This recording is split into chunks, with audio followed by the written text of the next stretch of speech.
Bonjour à tous, donc dans cette vidéo nous allons introduire un nouvel élément au modèle de Solow, c'est ce qu'on appelle la règle d'or. Alors jusqu'à présent notre analyse nous avait conduit à penser que plus une économie avait un niveau d'épargne élevé et plus elle était riche et donc mieux c'était. Avec ce type de raisonnement ça voudrait dire que l'état stationnaire ici, c'est-à-dire un état stationnaire où j'ai 100% des ressources qui sont épargnées dans l'économie, eh bien ce serait l'état stationnaire optimal parce qu'il induirait un niveau de PIB ici maximal et un niveau de capital par tête qui est maximal. Or ce n'est pas du tout le cas. Pourquoi ce n'est pas le cas? Eh bien si dans une économie on a 100% d'épargne, ça veut dire qu'on n'a pas de consommation. Et est-ce que les individus préfèrent épargner et ne pas consommer? La réponse est non. Le but des individus, c'est pas que leur pays soit le plus riche possible. Leur but, c'est que eux soient riches, qu'ils aient du pouvoir d'achat et donc qu'ils puissent consommer. Donc il va falloir introduire dans le modèle de Solow une composante importante qui est la consommation.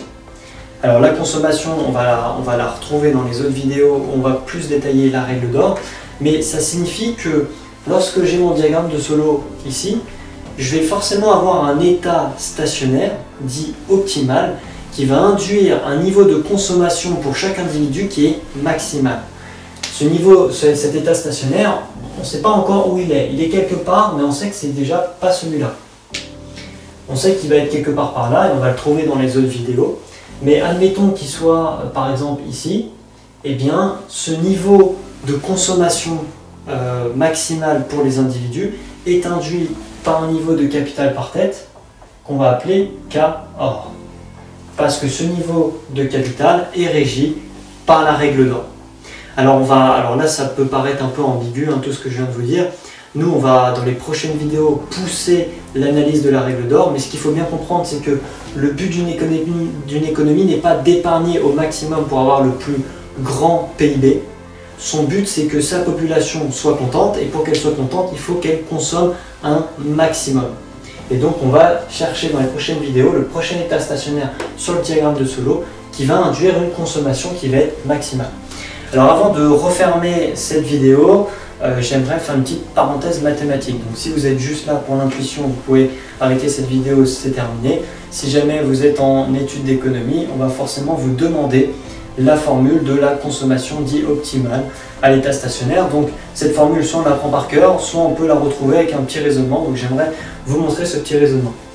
Alors ce qu'il faut se rappeler déjà, c'est que la consommation, c'est le revenu moins l'investissement. On va détailler les deux. Donc le revenu, comment on peut le déterminer? Bien, tout simplement, le revenu, c'est FK star. Pourquoi? Eh bien, quand j'ai un graphique comme ça, j'ai Y égale à F de X. Bon, bah ici, c'est pas X, c'est K, et comme on a l'état stationnaire, c'est K star. Donc j'ai Y égale à F de K star. Ça, on le garde. Ensuite, il y a une deuxième chose à se souvenir, c'est l'investissement. L'investissement, on peut l'écrire comment? Bah, l'investissement, ça va être N plus D petit k. Pourquoi? Eh bien, c'est le niveau d'épargne par travailleur plus le niveau nécessaire pour pallier à la dépréciation du capital.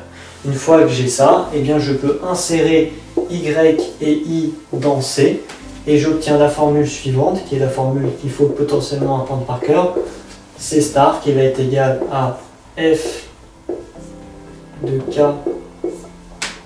star moins N plus D petit k. Donc voilà, soit vous apprenez par cœur cette formule, soit vous pouvez la retrouver avec ce petit raisonnement. Voilà, c'est tout pour cette vidéo, j'espère qu'elle vous aura plu. N'hésitez pas à liker, à partager, à laisser un commentaire sous la vidéo. Et puis moi je vous dis à très bientôt pour détailler la règle d'or du capital dans le modèle de Solow. Ciao à tous.